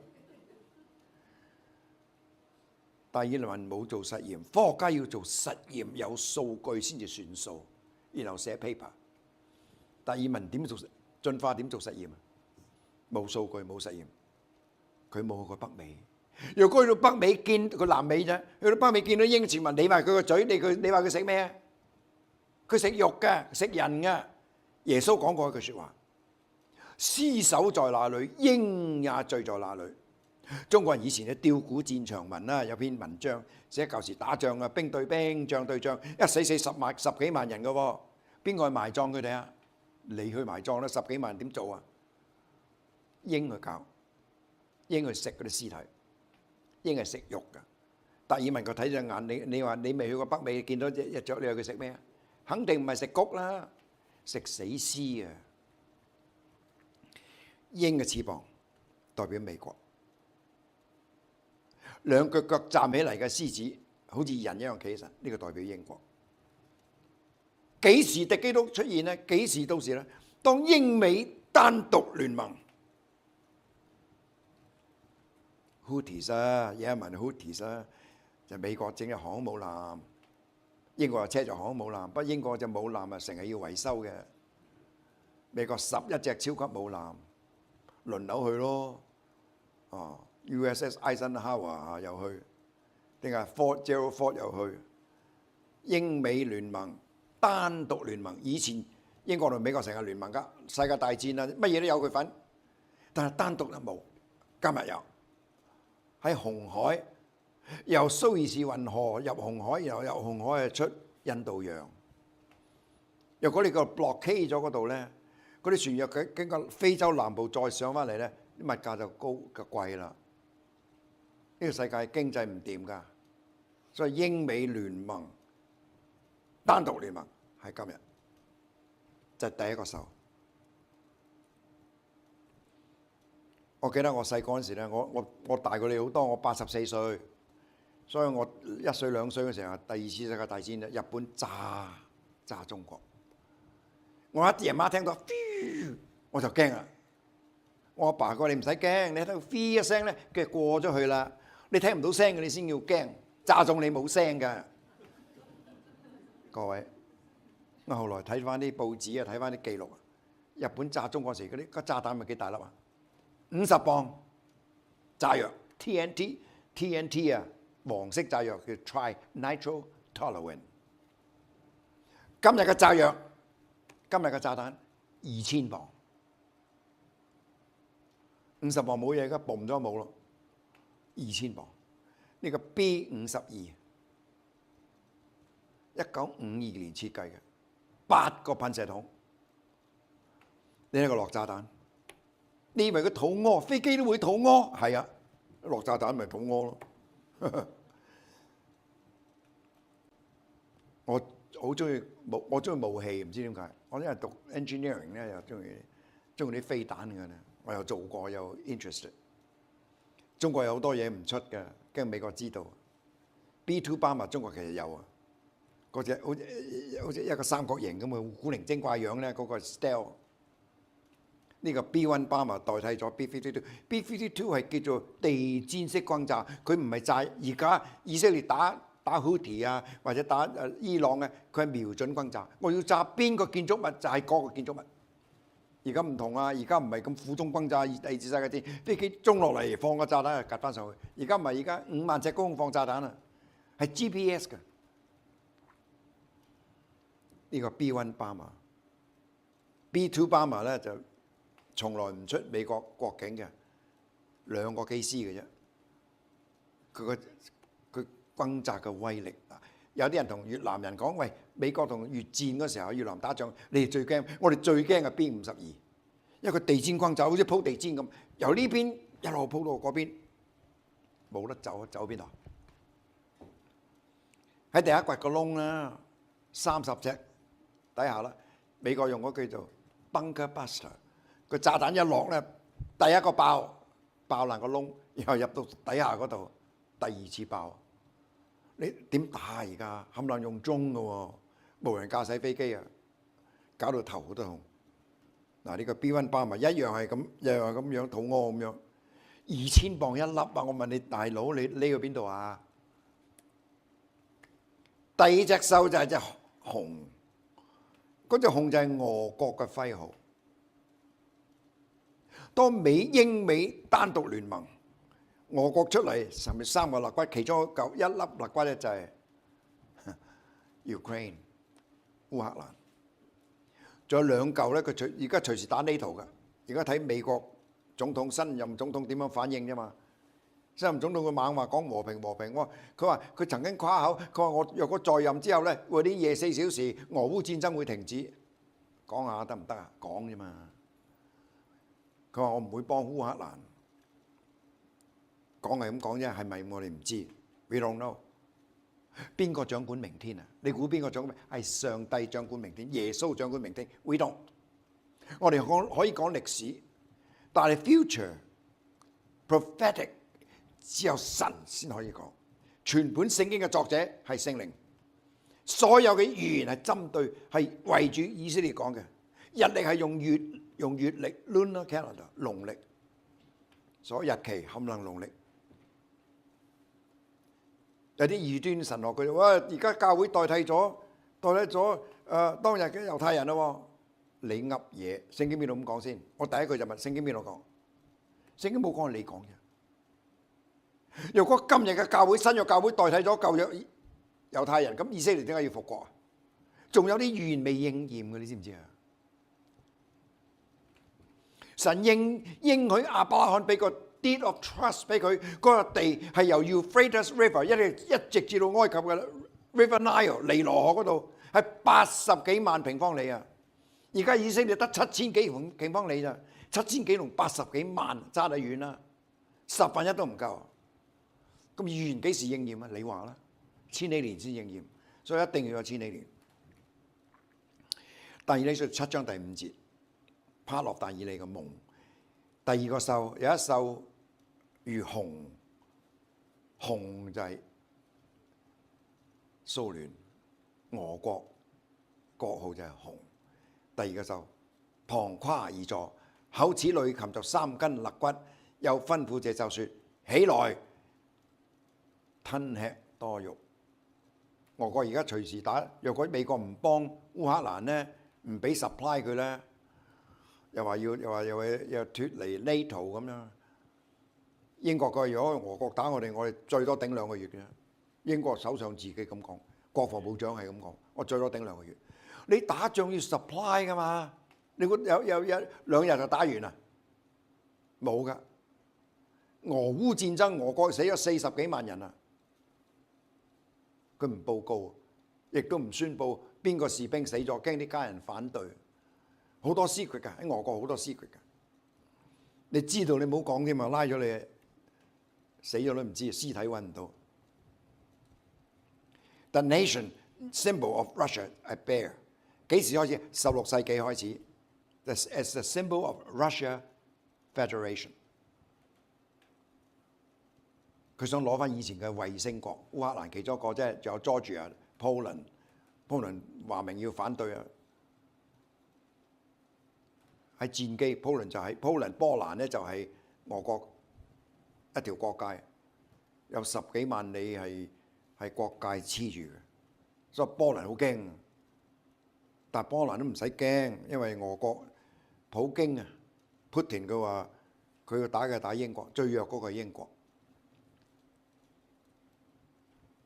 第3隻野獸，我就近一位侍立的，問他這一切的事情，他就告訴我，天使啦，梗係將那時的事講解給我明。這4個大獸就4個王追在世上興起，呢4個王邊4個王呢？一命死黨要打以色列嘅。有冇人問點解回教國家要毀滅以色列啊？你有冇咁諗過？我話俾你聽，點解佢哋要毀滅以色列？個問題就係神同埋魔鬼。我哋人 get caught in between。我哋嘅耶穌基督係我哋嘅救主，係我哋嘅 Messiah。回教國家唔肯承認耶穌基督 Messiah， 佢有佢個 Messiah， 佢個 Messiah 就係阿拉，佢個神係阿拉，阿拉啊，唔係阿拉啊，阿拉上海話嚟嘅，佢阿拉。咁有一個回教徒啊，回教教可蘭經嘅老師咧，佢喺網上寫篇文章，講我以前教可蘭經，但我心裏邊咧都係有啲悶悶不樂，因為我一出世喺土耳其出世咧，就圍繞着呢個可蘭經，因為我哋一生啊為咗佢，一生細個就教導我哋要毀滅以色列。佢硬係收嘢唔舒服，有一日就喺 public library 揾到本聖經，佢讀嗰本聖經，佢睇到有亮光，佢睇到邊個先係真神，邊個先就係愛嘅源頭，佢就信咗耶穌。又變成由伊斯蘭回教變成基督教信徒。佢有一日佢發夢見到阿拉服侍魔鬼。其實呢個萬世戰爭就神同魔鬼一不嬲都係咁打㗎啦。我未做天地萬物已經係開始打㗎啦。今日用呢個耶路撒冷同埋巴比倫嚟做大本營。係專門係攻打耶路撒冷，因為咁細嘅國家唔大得過美國嘅 New Jersey 新澤西州，10幾個 million 嘅人口，係咁。自從1948年立國之後，係咁俾回教國家攻擊。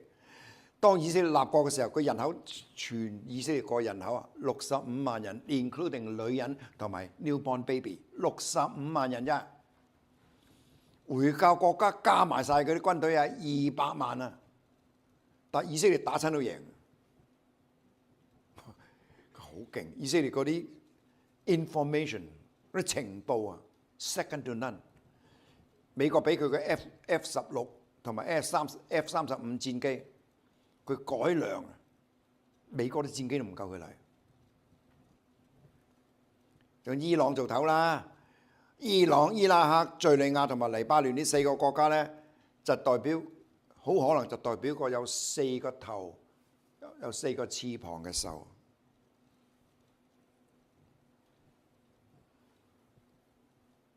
此後我又觀看，亦見有一獸如豹，背上有鳥嘅4個翅膀，佢冇鷹啊，冇講鷹，鳥嘅4個翅膀。這獸有4個頭，又得了權柄，就係呢幾個國家。你喺中間，你睇以色列喺邊度？揸不得睇唔到啊，一點嘅咋。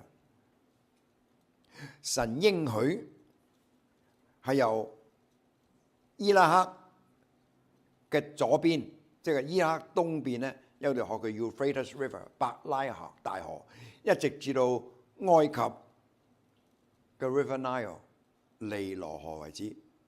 半個阿拉伯半島，即係今日嘅 Saudi Arabia， 半個係以色列嘅。呢個就係神應許亞伯拉罕嘅地 ，The Promised Land。而家唔夠1/10，佢打親都贏嘅。佢唔係打一個，佢打幾方面打仗佢都贏嘅。佢叻，啲人叻啊，你冇得喐㗎。Next slide。但以理書第7章第7到第8節。其後我在夜間的異象中觀看，見4個獸，第4個獸甚是可怕，極強壯，極其強壯，大有力量，大有鐵牙，咀嚼吞吃咀嚼所剩下的，用腳踐踏。這獸與前3獸大不相同。呢個獸有10個角，10個角即10個王，10個頭咧就代表10個政權，10個角代表10個王。我正觀看這些角，見其中又長起一隻小角，呢個就係第幾度？嗰隻小角。先前嘅角中有3角，在這角前連根被他拔出來。這角有眼像人的眼，凡係角有眼，即係 they have knowledge， they know a lot of things。敵基督出嚟嘅話 ，I have solution for everything。有口說誇大的話。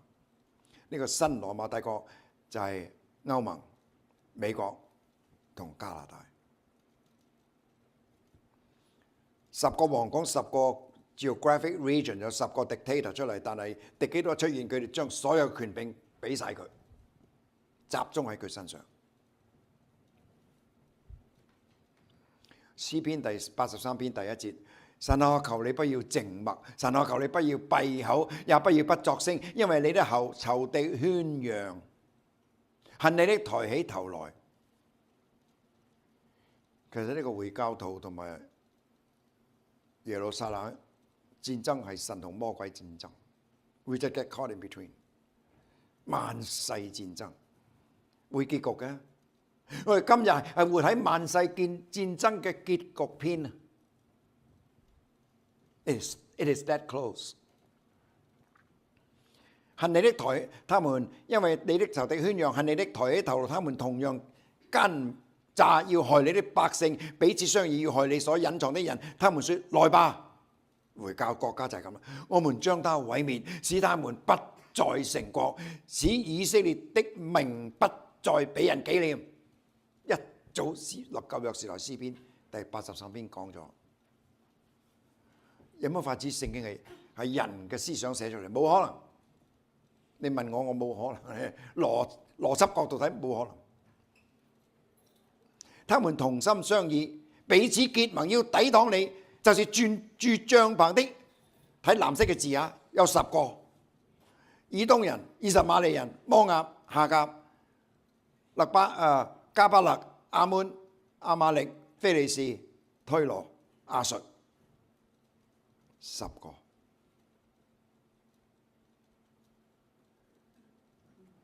呢個咪10個角咯。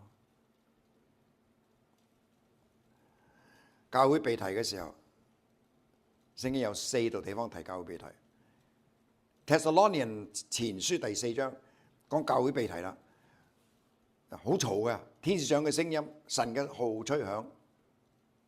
那在基督裏死了啲人必先復活，復活咧就係得贖。所謂救贖係兩部棋，一個救得救，一個得贖。得救我哋得救，我哋嘅靈魂 regenerate， 但我哋肉身仍然喺呢個臭皮囊，亞當嘅肉身。所以我哋得救一樣會犯罪，有啲基督徒犯罪比非基督徒仲犀利，所以唔好睇人做人，睇基督，唔好睇人。到幾時得贖咧？當佢身體改變啦，從朽壞嘅變成不朽壞，呢個得贖。Redemption。首先喺天堂裏邊嘅靈魂，神將佢拎出嚟，俾個身體佢。呢個身體就唔係臭皮，唔係用泥做嘅，因為出於塵土要歸於塵土。俾你復活，你而家復活，呢個好過癮啊！你死多次點解啫？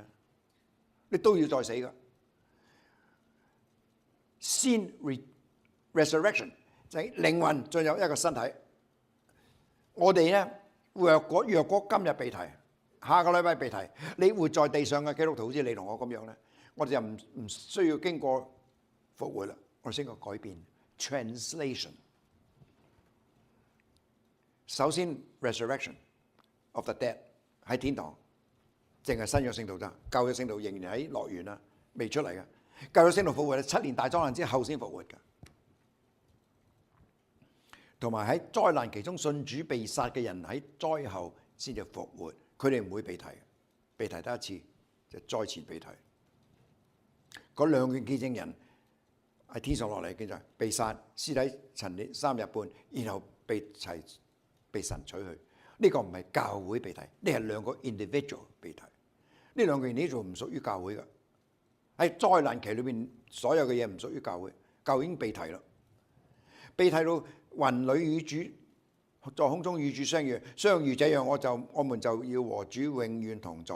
馬太福音耶穌講24章，那時兩個人在田裏，取去一個，撇下一個；兩個女人推磨，取去一個，撇下一個。所以你們要警醒，不知道你們的主是哪一天來到。呢個教會被提幾時唔知 ，but make sure 你信咗主先。喺千禧年裏邊啊，係有未信主嘅人，有血肉之軀，佢哋冇機會信主。We do not have infinite opportunity to accept the salvation. Only during 呢一個 period， 即係由創世記第3章第15節，兩日後，用蛇嘅彼此為仇，一直至到7年大災難完咗啦。因為猶太人已經完成了向普世傳福音嘅責任，猶太人全部信主，外邦得救嘅人數目添滿，以後冇啦。我相信以後咧喺千年裏面咧，因為有兩種人，一個有復活嘅身，有榮耀身，一個就血肉之軀啦。佢睇到我哋點樣敬拜神，佢會有感動，有少數咁啦，好少人啊，但係冇人傳福音噶啦。咁呢班人做咩？呢班人幾百歲命，初生嘅孩童，斷咗奶嘅孩童，坐喺所毒蛇嘅洞口冇被咬傷，獅子與牛同食草，豺狼與羊一同係活着。嗰個千禧年冇打仗，但係仍然有罪。咁呢班人將來咧，魔鬼被釋放出嚟之後，魔鬼被囚禁1000年，所以叫千禧年啊嘛。Millennium 呢個字咧 ，Millenn 就係1000，Annium 就係 year，1000年。第一叫做千禧年，因為魔鬼被囚禁，不過被囚禁咧就冇仗打，但係仍然有罪。我哋犯罪係人犯罪啊，唔係因為魔鬼。魔鬼從來冇叫亞當夏娃食禁果㗎。佢話你吃啲荔枝未必死，因為神知道咁。佢兩個自己犯罪，我哋人犯罪啊，唔好賴魔鬼啊！魔鬼影響你嘅思維，唔緊要。你一個人冇人知，你做咩冇人知咧？小心。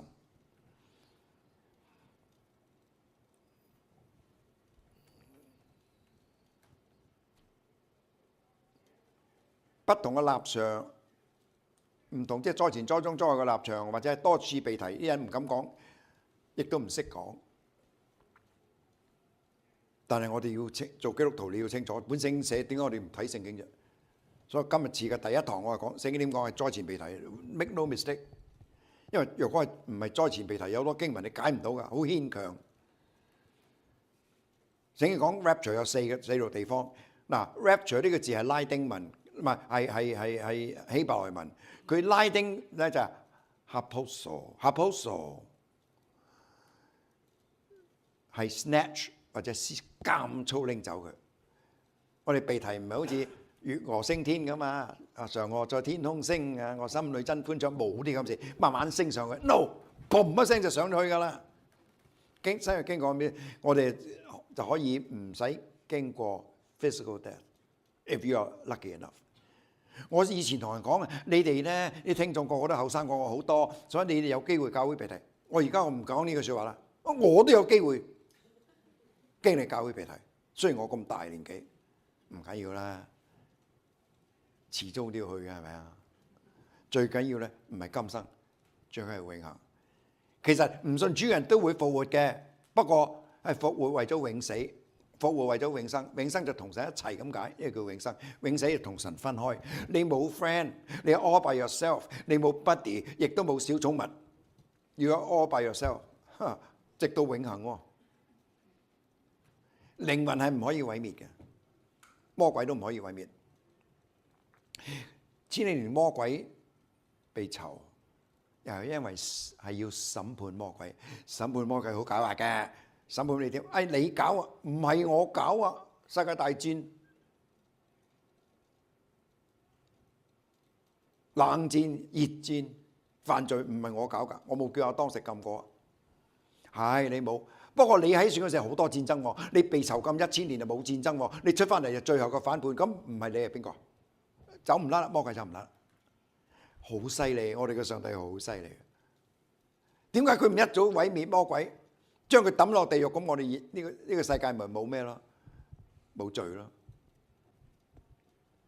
神造人咧，俾人一個人嘅自由意志，神有預定，我哋有自由意志，但係神嘅預定從來唔會 interfere我哋嘅自由意志。你唔好話我神預定我唔信主噶啦，我唔關我事。No, don't say that。神唔會 interfere 呢個自由意志，犯罪我哋自己。To snatch or to seize, taken by force. Next， 第二提到嘅就係被提嘅 snatch speedily， 好快手嘅 blink of an eye，in the blink of an eye， 眨眼已經上到天上邊啦。嗰時你好過癮嘅喎，話有榮耀身體，地心吸力又影響唔到我。我哋將來個身體就好似主耶穌復活個身體咁樣啦。啲門徒閂晒門閂晒窗，突然間耶穌出現，突然間唔使開門佢又走咗。Will be like that。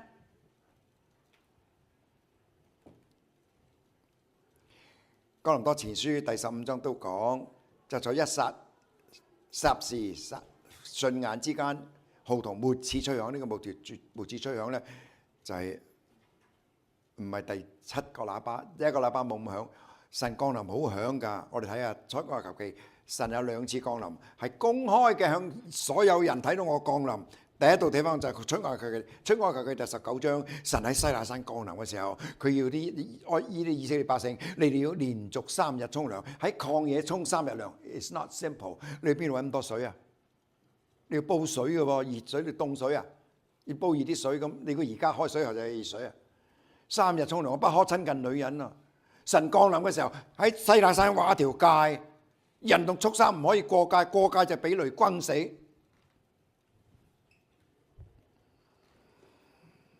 出埃及記第19章第16節，到你第3天早上，在山上有雷轟、閃電、密雲，並且角聲甚大。呢個角聲甚大，呢個角聲就唔係第7個喇叭，好似初中被提嘅人個第7個號一吹嗰陣時，好大聲㗎。營中嘅百姓盡都發癲。摩西率領百姓出營迎接神，都站在山下。西乃全山冒煙，因為耶和華在火中降於山上，山上的煙氣上騰，如燒窯一樣。遍山大大的震動，角聲漸漸的高而又高。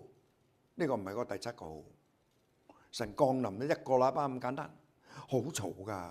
耶和華降臨在西乃山上，淨係摩西一個可以上去。嗰個就第1次降臨，末次號筒咧就第2次降臨。第3度地方講咧就係 Jesus remain in the air， 主在空中，我哋同主耶穌空中相遇，經過基督台前的審判 ，the bema of Christ， 獎賞嘅審判，你唔使擔心，你嘅罪已經一早赦免咗，2000年前赦免咗。耶穌喺十字架上孭晒你啲罪啦，已經。耶穌知你幾時犯罪，幾時出世，乜都知。我見到主面嘅時候，我話主啊，你值得被稱頌，因為你認識我比我自己認識我自己更加多。我自己有啲隱藏嘅罪，我自己都唔知。